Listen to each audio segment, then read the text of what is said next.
ልጅ ነገሌ ቦረና ነበረ። ማብራት ይዞት አቃጥሎት ለሞት ደርሶ ነበር። ብዙ 3 ወር አካባቢ ምናምን በጣም ለፍተንበታል። በዚህ ታካሚያችን ተነስቶ ኡሙሊዬ ደርሷል።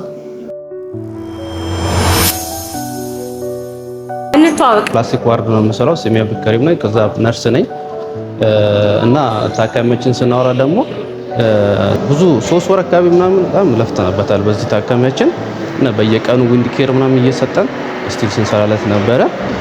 ስቲል በሐኪሞቻችን ደረጃ ደግሞ 3 ስኪን ግራፍት ተሰርቶለታል።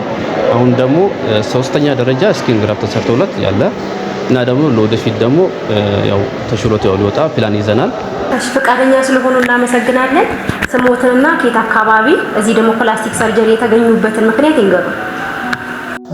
እኔ ከዲር ሙዘምል እባላለሁ። ከገጠር አካባቢ ነው የሚኖረው። ከዛ ይሄ ልጅ ነገሌ ቦረና ነበረ። እኔ በቃ እዚህ ላይ ነበርኩት።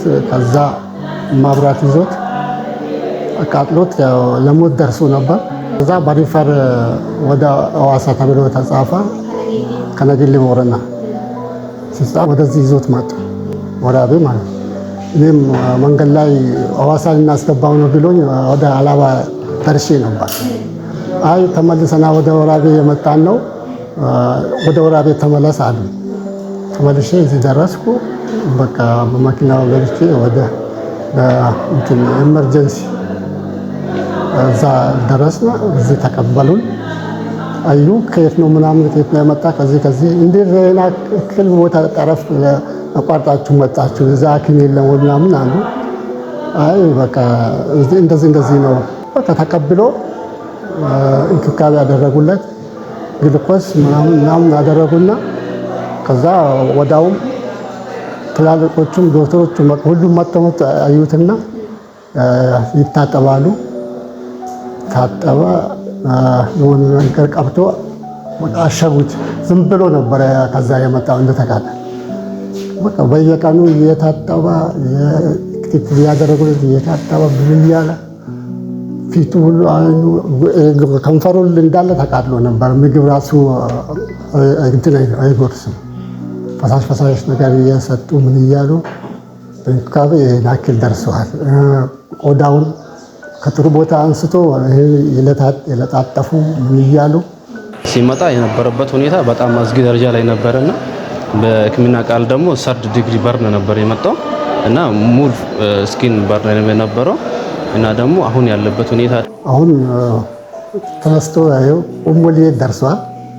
ጥሩ ነው። አረ በጣም አሁን እንደነገርኩሽ ነው። በጣም ጥሩ ነው። ቆዳ ሁሉ አልቆ ሌላ በዳና ቦታ እየለጣጠፉ ምን እያሉ ወደ የመጀመሪያ ቦታ የተመለሰ ነው ያለው። በጣም በደስታ እንወጣለን ብለን ነው የምንጠባበቀው። ትንሽ ግን አሁን ካትራክትም ያስፈልገዋል ተብሎ ፕላን ተደርጓል። ለዚህ ታካሚያችን ሪሰርች ስናደርገው ደግሞ ወደ አይን ክፍል ሊሄድ ፕላን አድርገናል ማለት ነው። ኦልሞስት እኛ ጋር ቢበዛ አንድ 3 ቀን ምናምን ቢቆይ ነው ከዚህ በኋላ ማለት ነው። እሺ ይሄን ያህል ደረጃ ደርሰናልና ጥሩ ኢንሻአላህ። ህክምና ሰጣጡን እንዴት አዩት? ምንስ እናስተካክል? ይሄ ክፍል ምን ያስተካክል? ልጆቹስ እንዴት ነው ህክምና ሰጣቸው የነበረው? ኧረ ምንም የምነግርባቸው ነገር የለም። እንደውም እኔ በቃ ዘና ብዬ ነው የምተኛው። ማታ ራሱ ስንት ጊዜ መጥቶ እያዩ ያጣው ተኝተህ ነው እንደ ምናምን ገና እኔን እንደዚህ እያሉ ክትትል እያደረጉ ነው። ምንም የሚነገር ነገር የለም። ከራሳቸው ነገር አምጥቶ እንትን ነገር እያደረጉ እያበሉ ከራሳቸው ከኪሳቸው ማለት ወተት ምናምን ነገር ራሱ እያፈሉ እንትን እያሉት ነው። ምንም የሚነገር ነገር ለመመለስ በጣም ጥረት አድርገዋል። በጣም ደህና ነው ይሄ ሆስፒታል። ማንንም እንትን የሚል ነገር ሁላቸውም አንድም ሰው አላስቀረም እና ለዚህ ለነበረው ደግሞ አላህ ምስጋና ይስጥልን። እኛም እናመሰግናለን። እሺ